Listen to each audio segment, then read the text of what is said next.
Hello, hello, my friends, and welcome back to another episode of Elements of Success. Today, we are dropping into all things spring and summer as we journey through our water arc and talk about the flow of the seasons as they relate to our own inner world, our own landscape. And as we get started today, I just want to say I unfortunately am coming down a little cold, so my voice might be a little bit scratchy this morning, but uh, I am the healthiest in my house right now, so I am celebrating that. So let's dive in. So, today we're going to be talking about spring and summer. And just in case you don't know me, I am Safrianna Lughna, the Queer Spirit Guide. I am a licensed trauma therapist turned transformational mentor, author, CEO, speaker, etc. And here's me making some magic. So, before we move into today's content, I wanted to check in and see how things are going with you. Did you explore this concept of personal seasons in your own life? And if so, where did you notice yourself sort of flowing versus forcing through life? Did you learn anything about your body's unique signals? There are so many signs when we choose to lean in and listen and begin to get to know ourselves that really communicate what is going on with our body, our mind, our spirit, our energy. And those little shortcuts, those little signals can help us pivot more quickly. So, listening for our body signals is so important. It's all interconnected. So, launching into today, welcome to spring and summer. Today, we're going to explore the active seasons when energy rises and full expression flows. Spring and summer are, vibrant seasons in many ways. They're seasons of growth and expansion. Whereas fall and winter are a little bit more seasons of dormancy and contraction. So we're going to explore spring and summer today, then we're going to explore fall and winter in depth next time. So, spring, main themes emergence, change, and new beginnings. Summer, expansion, collaboration, and visibility. And we're going to dive into the continued theme of pleasure and joy as guidance. This is key component to everything I'm offering you all, and balancing action with sustainability.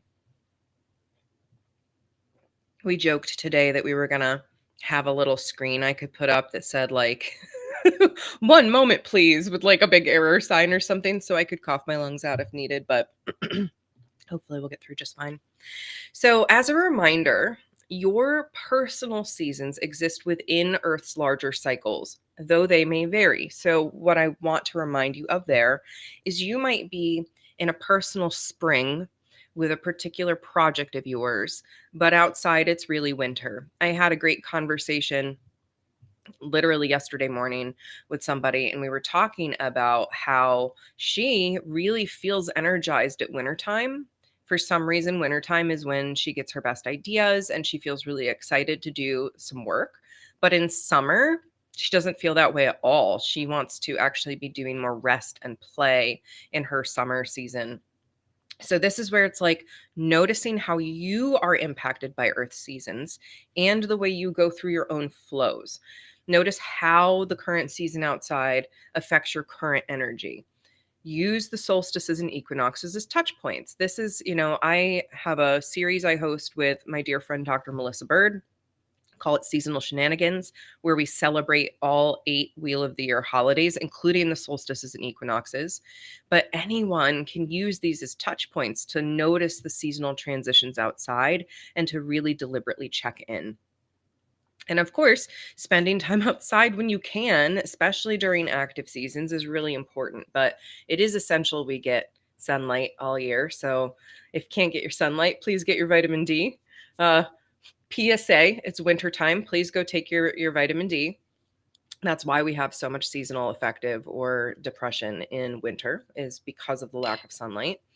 But during these active seasons, it's important to notice what's blooming outside and what that is inspiring in us too.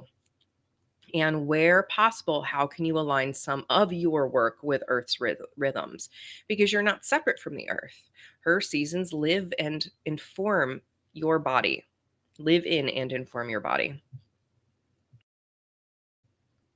Good morning, Nancy. As I said right as I was going live, I am coming down with a cold, so hopefully y'all can understand me just fine.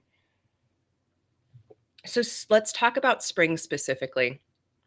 Spring is a season of emergence, and dormancy begins to transform into new life. It's such a beautiful season when you begin to see the little green things pushing up through the soil, and things are beginning to sprout and bud and even bloom later into the season. And we see the animals begin to emerge from hibernation. We hear the birds singing again more loudly outside of our bedroom windows in the morning. The days grow longer again. The light begins to really return. And there is this palpable felt sense in our bodies of awakening because the earth is thawing. And energetically, there's a rising energy that is building. It is this transition point between rest and full action. So when we see summer as more of that full action, spring is somewhere between rest and play, rest and action. And this is the preparation and early work stage. If you've ever grown your own garden, you know that early spring is the time where you really need to get your booty in gear, or you will fall behind because you'll miss that window of that growing sunlight that's going to help the seeds sprout. So there is a rhythm and a timing to all of our seeds, our literal seasons. But again, these can be happening inside of us. So what does that look like within us? So you might be entering a spring of your own if you feel like you're emerging from rest or dormancy. So I noticed this. I've actually been noticing it now. I'm in a personal spring right now with my business, actually, where I had been in a winter for a while and I was just not touching it. I was just not looking at it. I was resting. I was letting it be dormant. It had died, literally, because again, my dear friend Dr. Melissa Bird was like, Safrianna, you just need to let your business die as it is. So it's been reborn. And I feel like it's in a personal spring right now because there's strains of new interest and excitement. I'm getting that clarity. I'm gathering resources and information, and the energy is rising, but we're not fully in the doing energetic peak right now. So for you, how do you notice this emerging from dormancy? How do you notice when you are feeling that pull of inspiration towards something, when you want something new? Those are these little signals that you're looking for. And emotionally, there's an openness to possibility. What if rather than I am? So, what if I start this new project rather than I am starting this new project now? You might get to the I am, right? But emerging into spring is really that what if. I'm planting some emotional seeds. And there's a hopefulness that's mixed with uncertainty because you might not make those choices yet. There's also a tender vulnerability, just like when our little seeds are just beginning to sprout, right? Like they could be plucked up at any moment, eaten by a deer walking by or a groundhog, or dug up by the squirrels, right? There's a tender vulnerability. And when we are transitioning towards potentially beginning something new, because it's uncertain, we're not quite sure where it's going to go yet. And then our action signals look like planning and preparing. We're planting these seeds of intention. We're testing and experimenting, but we're not yet fully executing. So that's what spring looks like within our personal seasons. And spring represents change in so many ways. Change. And change is really difficult for so many of us because our nervous systems prefer things that feel familiar.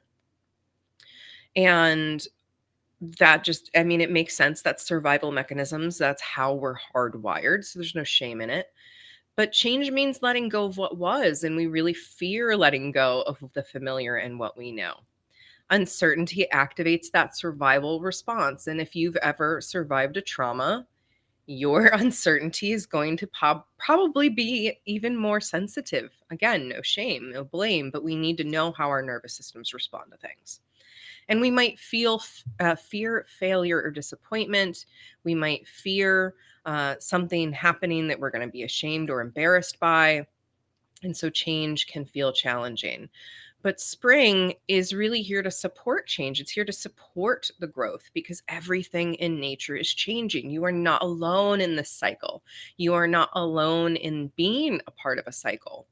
And over time, we learn that small, gradual shifts are manageable. We can teach our nervous systems, our bodies, our systems that we can do smaller things. I've talked in prior episodes about the limbic system and how important it is to make bite sized little choices that are so easy for us. This is part of that. It's the reemergence, it's not full blown into action all the time. You can move at your own pace and you're allowed to be a beginner. That's, spring is a beginning. It's all the things being reborn physically, tangibly, visibly.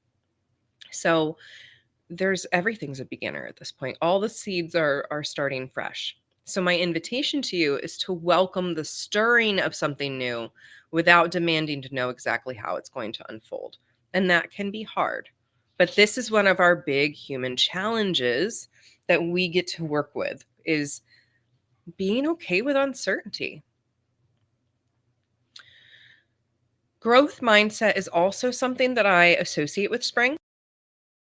So, oh my gosh, back when I was a public school teacher, we had these entire lessons. The whole school would get their homeroom and we would have to teach these lessons. And I remember one of them was on fixed mindset versus growth mindset. And a lot of us are stuck in a fixed mindset because that's what we were taught. And so I invite you to think about where you are with these thinking patterns and how you can continue to break free from them. So, a fixed mindset essentially says, I am the way that I am. I can't change this. I'm not good at this. There's nothing I can do. I'm powerless. I can't expand and grow. But just like spring teaches us, new things grow all the time. So, a growth mindset is what we want to adopt, which is the belief that we can grow, we can change. So I'm learning and I'm evolving. I can develop new skills. I'm not good at that yet, right? But there's more openness to knowing that we can grow, that we can change. So in your physical spring outside when things are thawing again, and in your own personal spring, I invite you to practice speaking to yourself as someone who's becoming, right? Not already there, not already achieved, not already complete, but moving into becoming something, transitioning. Celebrate your small wins, celebrate those moments of growth, and view failures or challenges as information, not as a giant failure and a big, red X on your your internal paper. And we've talked about intention before, the power of intention, but I love the metaphor of seeds as intentions because they really are kind of that, right? I have been gardening for several years and I have planted so many seeds that have never sprouted. I planted some like 35 fennel and we got 5. So we plant seeds of intention all the time. They don't always come to fruition. That's okay. But when you go to plant a seed of your own intention, make sure it's genuinely yours, not what you think you should want. Should want. I'm going to use giant air quotes there. It should be small enough to be achievable, right? Not shock your nervous system, not make you have to run into the woods. Your intention should connect you to your values, those deeper things you care about that you want to see happen in life. They should be within your control to cultivate. So, there's not, again, I can't control whether a seed sprouts outside. I can do my best to water it, monitor it, ensure that it has enough sunlight where I plant it, things like that. But I wouldn't be able to go plant something in someone else's yard and expect to be able to cultivate it. But when I say within your control to cultivate, make sure it is a seed you can grow. Make sure it's actually something that's yours to do. It's good to do. You will have enjoyed having done it. Otherwise, why are you planting that seed? Why are you trying to cultivate that intention? It probably has to do with people pleasing at that point.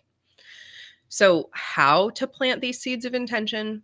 Get clear on one new area of growth at a time. Don't try to bombard yourself. I cannot tell you How many times I myself and clients I've worked with have tried to change their diet, their exercise regimen, how they're using their screens, how they're showing up at work. Like they try to change all of these things at once and then they wonder why nothing sticks. Get clear on one thing at a time and allow it to grow until you know you've got it, you know you can cultivate it. Set small, specific intentions. Identify the resources you need so you're not doing it alone, you're not doing it blind, and take one tiny action at a time. Spring is our time of creative renewal and it connects us into that pleasure. Oh my gosh, the smells, the colors, the beauty that exists when spring is blooming. So, for your own internal personal spring, notice what genuinely excites you, what lights you up, and follow that curiosity without demanding outcomes. You would get to explore and experiment and be playful and trust that your pleasure is information about alignment. That as long as the pleasure is not that full, hedonistic, almost dissociative, bingey kind of pleasure, it's genuinely like, oh, I feel so light in spirit and so just good in my skin. And this is juicy and nourishing. That's the kind of pleasure we're looking for. Pleasure that continues to fuel you, not drain you. And creative renewal practices. This is a great time if you feel that emerging to maybe try something you've never done, revisit something that you want to continue to develop. So maybe a creative passion from your past that you've set aside, and learn a new skill for the joy of it, just because. This is a simple journal prompt you could use if you want. What wants to be born through me? That is a great question for spring. What wants to be born through me? So, as we transition here between spring and summer, just that little reminder, we are looking at both the seasons outside as well as our internal seasons. So, just because it's winter outside does not mean you might not have a personal spring or a personal summer happening in your life. But as we just pause here and reflect on spring, again, any place in your life you're feeling this newness energy, this emerging, this desire to come out of dormancy, to put some attention back in something that maybe you haven't put in for a while, those are all signs of your personal spring. So now let's talk about summer. Summer is the season of full expression. Everything is really blooming except for the things that need the cooler weather. But we look around and we see lush green colors, flowers, just abundance. There is this outpouring of energy and vitality. And the days are, of course, the longest of the year. The sun, of course, feels like it's at its peak energy because we're getting it so consistently for long times during the day. And so there is this maximum potential for physical growth out in the wild greens. Energetically, energy feels like it's at its peak capacity again because the heat is the highest it's going to be through the year, more than likely. There is this sense of full embodiment and expression. And in terms of, we're going to talk about this theme of visibility. Everything is very visible outside. You can see the growth, you can see what's happening above the surface. And there's this outward focus. The fruits are growing externally, we see it happening. So it's very out there. You can see it. There's this active creation energy, and there's this energy of sharing. You see the fruits drop off the trees, you see the squirrels running through, plucking things up. It is an energy of sharing. And it's also a time of maximum contribution. So, nature contributing in her own way to the whole planet, to all the animals, and to us.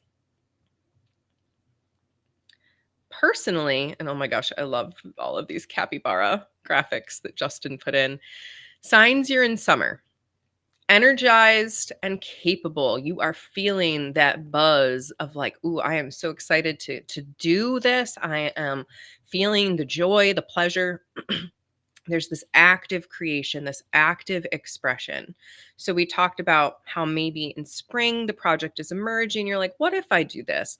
Maybe I'd like this, and you're brainstorming, you're thinking about it, but summer, you are now taking the action. You are putting in the work. You're putting in the umph to get what you want to get done. And there's momentum and flow. You're excited to share whatever you're doing. So your action signals look like in the middle of doing. You're not just planning. You might be continually planning, but you're actively in the middle of doing.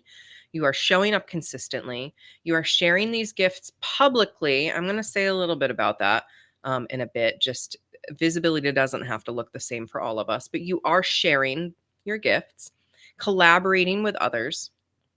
And emotionally, there's a confidence in what you're doing, a joy in the process, a desire to be visible, and an enthusiasm that is infectious. When I talk about my books, people often remark about how enthusiastic I am and how much it lights me up, because that is like my pride and joy.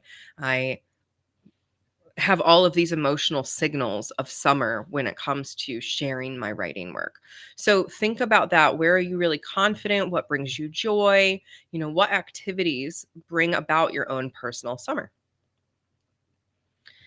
Visibility.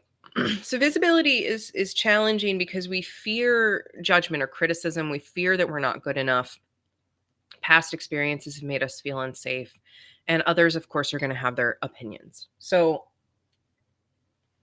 all of that can be really scary, right? We can end up not wanting to be visible because of those past experiences. Maybe we're shy, introverted, like it doesn't matter. We all struggle with visibility in some way because we're human. But summer is about being seen. The sunlight is shining down, everything's visible, it's all out in the forefront. So, what does visibility look like for you? It might be just sharing with your loved ones something that you normally keep to yourself. It might look like, for me, the entrepreneur, being more active and showing up live. There's no right or wrong with this, but visibility is allowing ourselves to be seen, to be witnessed, to be observed, and to share. Going back to that, summer has this almost sharing energy. I mean, I think about like summer picnics are coming to mind for some reason. Like that's a visibility practice. We're all gathered together, socializing and having the summer picnic and sharing these meals that we've brought, these snacks. That's kind of what bringing our gifts to the table is like, right? Whether you are showing up visibly online or in person, interacting with people is being visible and sharing is being visible. So if you've had those harmful experiences in the past, right, it could be challenging, and give yourself a little grace around that. But visibility really matters. Your gifts are meant to be shared, just like this picnic that I just had pop into my head. Others need what you have to offer. You're bringing your own special dish to the party and sharing it with others. And visibility creates connection, it creates community. And we all so desperately need actual community. Oh my gosh, I can feel the soapbox that wants to come in about community, but for now I'll just say it is the most important thing and such a forgotten skill in our current world that has become so hyper individualistic. And we get to co-create community in new ways and old ways together again. But being seen allows you to receive support. It also allows you to offer support to others, to be in that energy of sharing. And that full expression keeps your fire lit. We talked about in the fire arc, keeping that fire, that flame, that spark within you lit. And that happens through self expression, through showing up as who you are, being in your body, your mind, your emotions, your spirit, your community. That's how we keep fueled. And again, you do not have to be perfect to be visible. God knows I'm not, right? I'm over here like slipping on all my words. I didn't even take the Dayquil. And I've gone live in my bathrobe before, and you know what? People keep listening and keep showing up. So for me, the most important thing is being really authentic and showing up as who you are and sharing what's true for you right now in community. It really supports others too. So community and collaboration, the reason it fuels us is because others bring skills, perspectives, gifts that we don't have. I've very briefly talked about our blueprint and how we all bring different bio number perspectives, different human design, different astrology, different personality types, you name it. And we all have different intuitive skills and artistic skills and interests. And that creates a robust ecosystem of biodiversity in our communities. It also creates accountability and momentum when we collaborate together. It amplifies our impact when we collaborate and come together. And shared joy really multiplies. It becomes this exponentially building thing. Whereas, when we are really just sharing our struggles and we're focused on that, it can end up dividing. And we need to share some of our struggles. We do, because we need to call out the issues of injustice in the world. We need to speak to the problems. But when we only focus on everything that's going bad and we don't allow there to be shared joy, that makes us really fall flat too. So, some suggestions for your summer, your internal summer, personal summer practice, or when it's summer outside, is to reach out to others and maybe collaborate on something. And again, it could be a project, it could be an event, it could be a get together, it could be a picnic. Join a community around shared interests. Great time to look into meetup groups. Ask for help or support.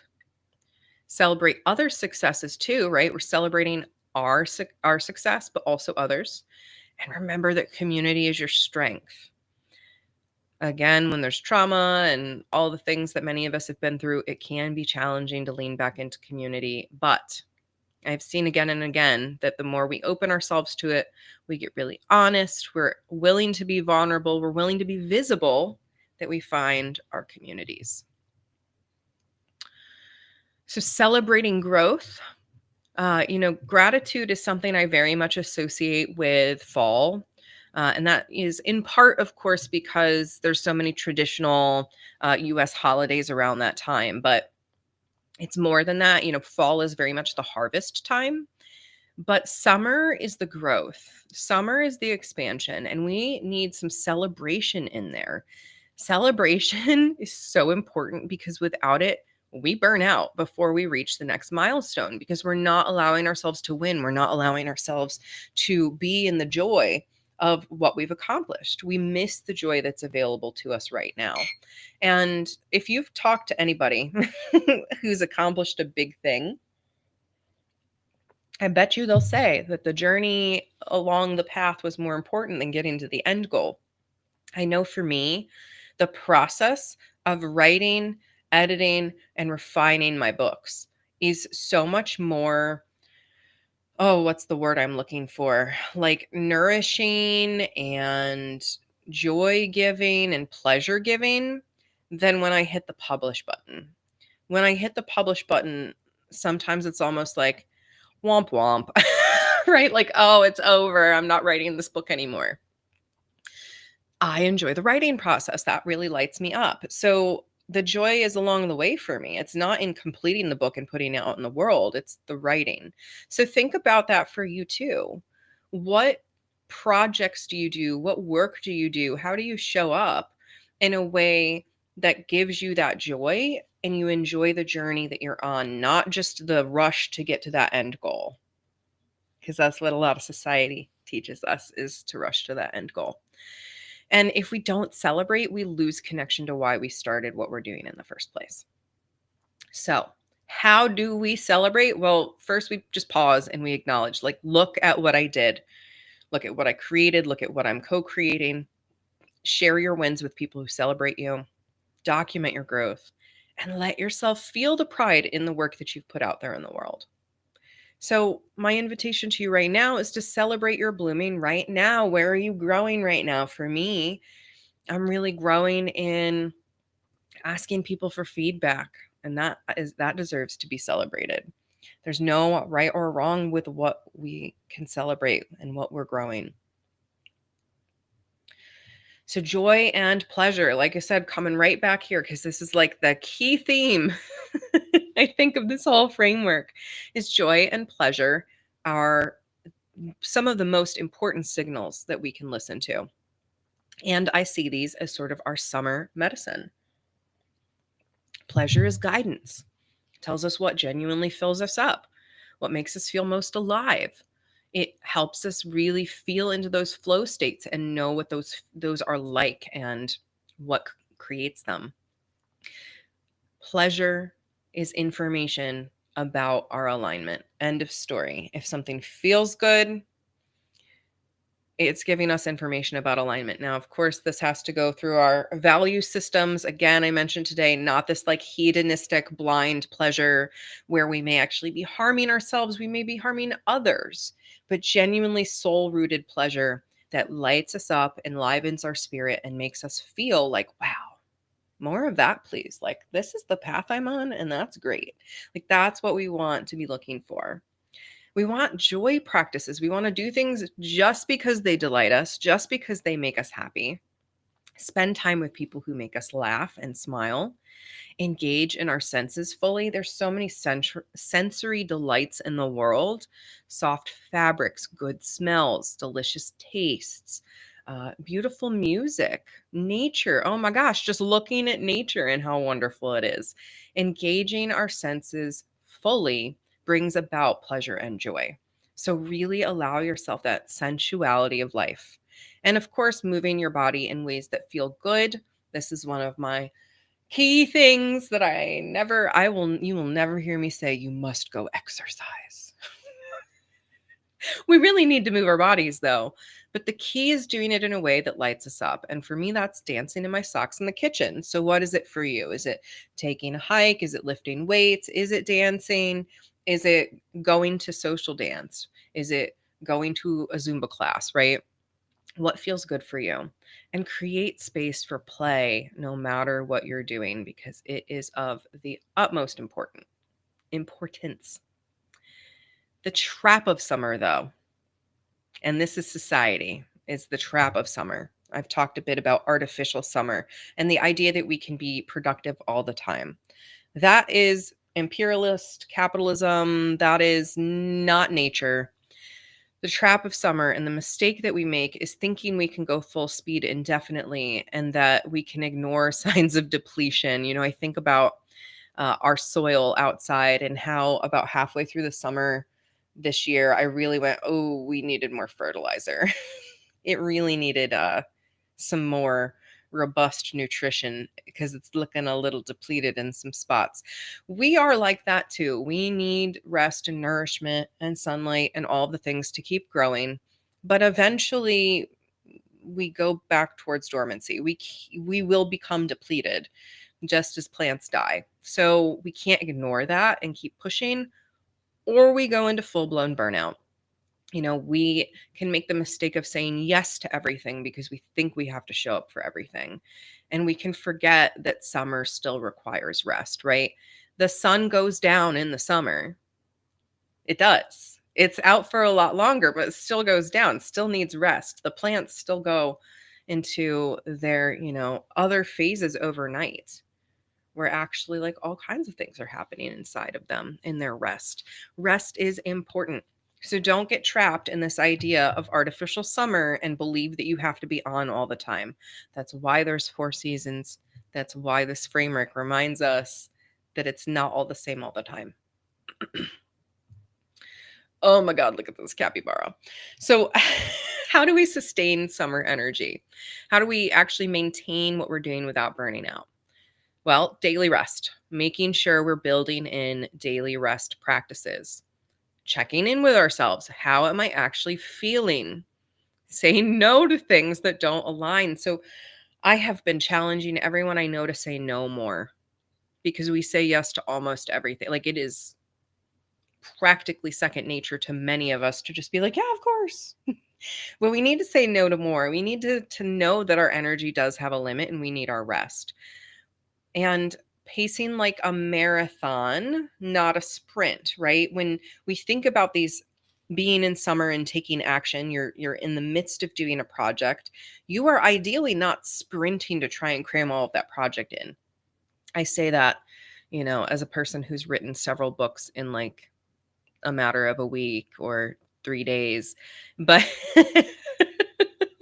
But for me, that was really nourishing and felt really good and had lots of other things built into it. So, for the most part, these are long, ongoing things. These are not sprints. So, we want to make sure that we are sustaining our energy for the duration of what we're working on, not just cramming it all into one moment and burning out. So, the key question for you is this generating energy or depleting it? As I look at this capybara on the beach, I can't help but think about families going to the beach in the summer. And oh my gosh, what do? They get up early, they get some breakfast, they pack for the beach, they go to the beach, they're sweaty, they're hot, they're covered in sand.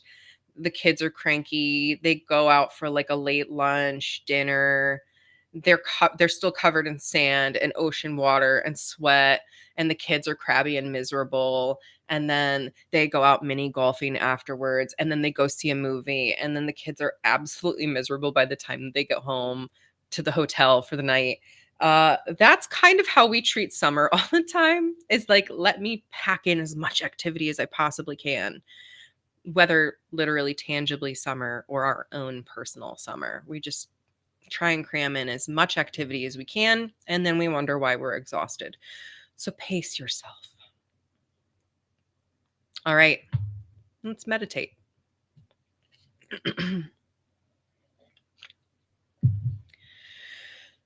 So I'll just invite you to take a nice breath here as we tune in to the energy of spring and summer, our active seasons.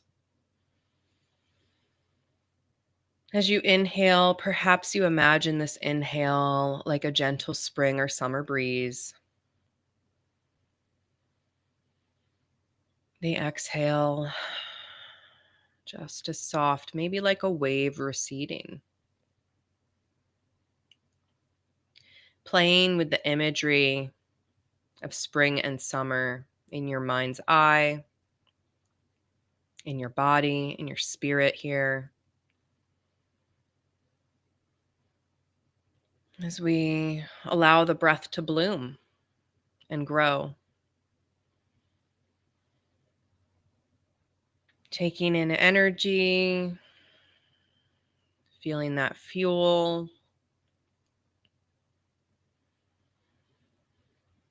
Spring and summer are the seasons of light.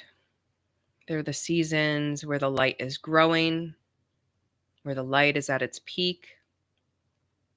The heat is growing into its peak. These seasons are times for activity,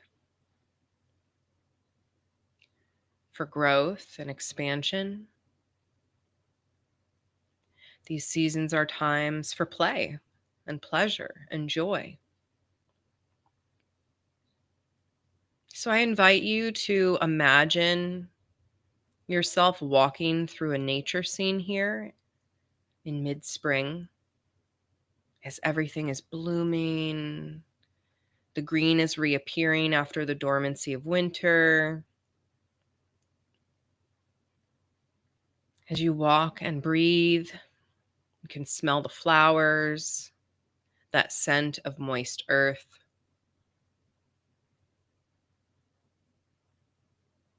Maybe a gentle rain begins, a perfect temperature, and you watch it darken the soil and collect in dewdrops on the blades of grass and the leaves of trees and flowers. And you feel this perfect rain cleansing you, washing away the dormancy, washing away that state of stasis. And perhaps seeing yourself here spinning, arms out wide, chin uplifted towards the sun as the rain fades and the sun reemerges.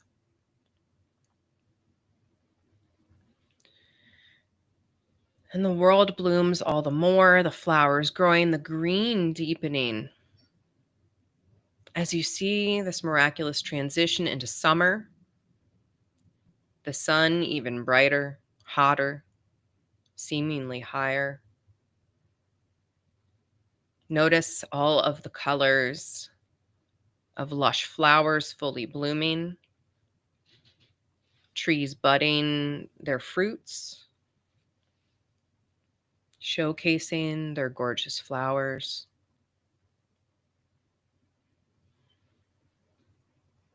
And feel the energy in your body, head to toe, that sunlight, rejuvenating, revivifying, seeping into every cell of your being, drinking in the sun, drinking in all this beauty and growth and expansion. Feeling this in your body, this is what it's like when you're in your joy, in your pleasure, in your vibrance. Breathe that in and allow it to move through every cell of your being.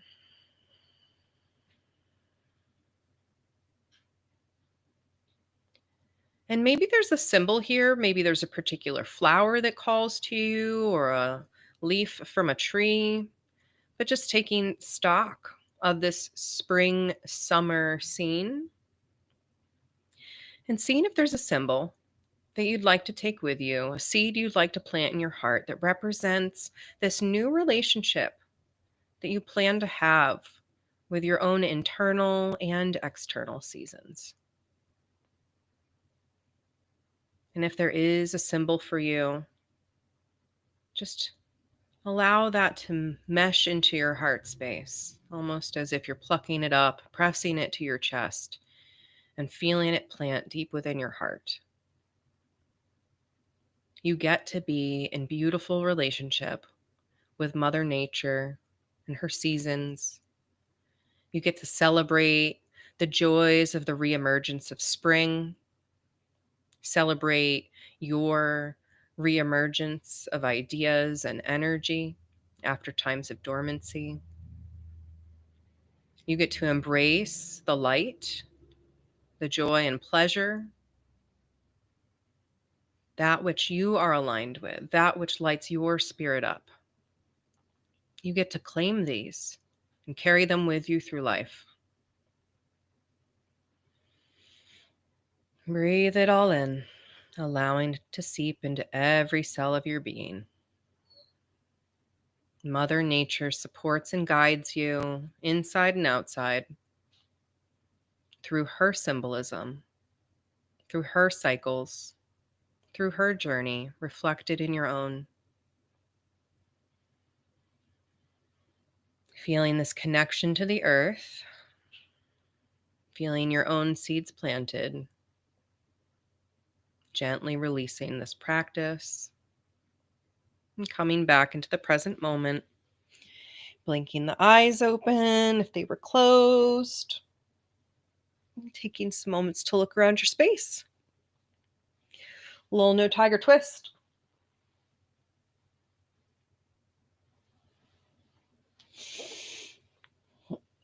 Mm. Well, my friends, I hope that that imagery was able to be beautiful for you or just remind you of your connection to nature in some way, reconnect you to nature in some way. My intention is always to inspire you to be in ever more relationship with Mother Earth. So, as we wrap up today, your practice invitation is a spring/summer action plan. So, for spring, maybe identify one seed or intention you're planting in your life right now.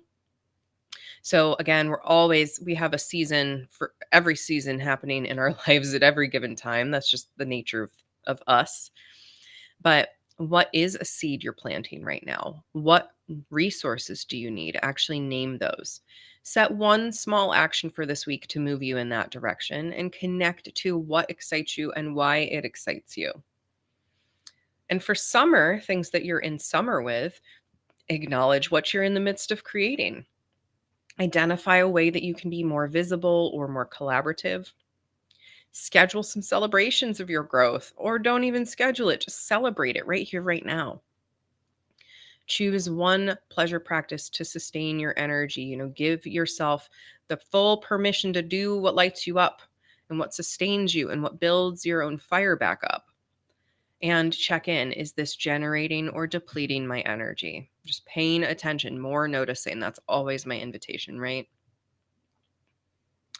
And how can you honor both growth and sustainability? I actually just recorded a podcast the other day on sustainability. Actually, growth is not a growth is a constant and not a constant. Like, something is always growing, but nothing fully grows all the time. There is dormancy, there is rest. So sustainability requires us to make room for that rest, make room for the dormancy. How can you honor both? This is your big question, is how can I do what's mine to do in a way that doesn't burn me out? Because so many of us are struggling with continued burnout. All right. So as we wrap up today, coming into our second to last water arc, we'll be talking about autumn and winter next, or fall and winter. And we'll talk about how autumn is reaping rewards and practicing gratitude, letting go with compassion, like all the harvest things. Winter is a time of sacred rest, wisdom from stillness, death and dormancy, as we've talked about today, how necessary it is, and how to create some rituals for completion and restoration. So that's where we're going next. And then we will have a final water wrap up before we move into our next arc. But I hope that this was nourishing for you today, that you are more curious about what the energy in spring and summer is like for you, and inside and outside, right? Like, in what's happening in Mother Nature and in what's happening in your life, in your spirit, in your emotions, and your energy right here, right now. Because I guarantee, like I said, if you really were to look at it, you have all 4 seasons going on in your internal world at the same time, with different things, different projects, different domains. So, all right, my friends, I survived. I didn't have a coughing fit, so I am celebrating that. And I love you all so much. I see you. I believe in you. I'm cheering you on. I believe that the more we come into communion with nature's rhythms and cycles, these seasonal flows, the more satisfied we will all be as human beings, feeling that interconnectedness of all life, feeling our place in the world, and the way that we are impacted by the world. So keep tuning in, keep listening to your body and to what is being beckoned outside with Mother Nature, what's beckoning to you from outside in Mother Nature. Listen, she is calling, I know.